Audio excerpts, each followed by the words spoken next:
The name Centurion holds power. It is not just a word, it is a symbol. A symbol of strength, dominance, and unwavering control.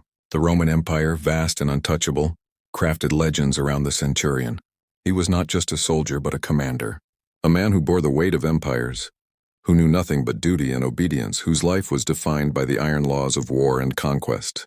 He led 100 men, but he represented so much more. He was the embodiment of Rome's unbreakable will, its relentless push to conquer, to dominate, and to impose order on chaos. When the British Army named its post-war tank the Centurion, it wasn't a coincidence. It wasn't a random choice made in the sterile offices of military designers.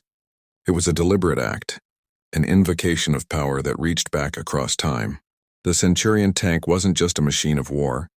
It was a living testament to the philosophy that had shaped an empire. The British weren't merely naming a weapon of steel. They were channeling the raw energy of Roman legions into a new form, one that would strike fear across the globe. It was more than just a tank. It was a continuation of the spirit of command, precision, and domination that had been built into the bones of the Roman Empire. The moment the Centurion rumbled to life in 1945, its creators knew that it wasn't just a weapon. It was an idea, an ideology made manifest in metal. Its design was a reflection of the discipline and order that the Romans had instilled in their soldiers centuries before. The Centurion was not merely a tool for destruction, it was a force of nature, an unyielding presence on the battlefield that demanded respect. It was a tank built not just for combat but for control. Its firepower, its armor, its relentless drive forward, everything about it screamed dominance. It was not a weapon of chaos, not a weapon of desperation. It was a machine of war designed to command the battlefield. When it moved, it was as if the earth itself trembled in its wake. The Centurion wasn't just another tank. It was an embodiment of power, precision, and unstoppable will. Its presence on the battlefield was enough to send a clear message to anyone who dared stand in its way. The Empire's ghost still walked among them, and it was not to be trifled with. But the Centurion was more than just a tank.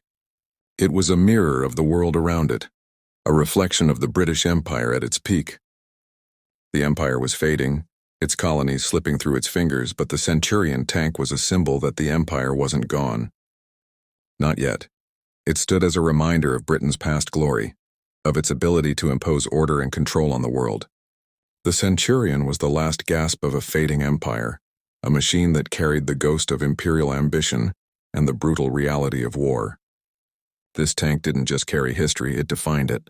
In the wake of World War II, the Centurion became the embodiment of the Cold War's underlying tension.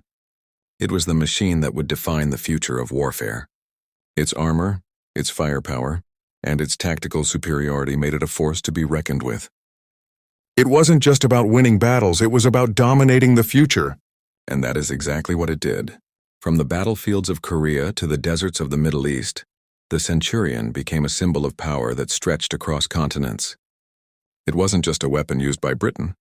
It was adopted by armies around the world, each one seeing in the Centurion a reflection of their own desire for control. It became a global icon, a machine that could not be ignored. Its presence on the battlefield was as much psychological as it was physical.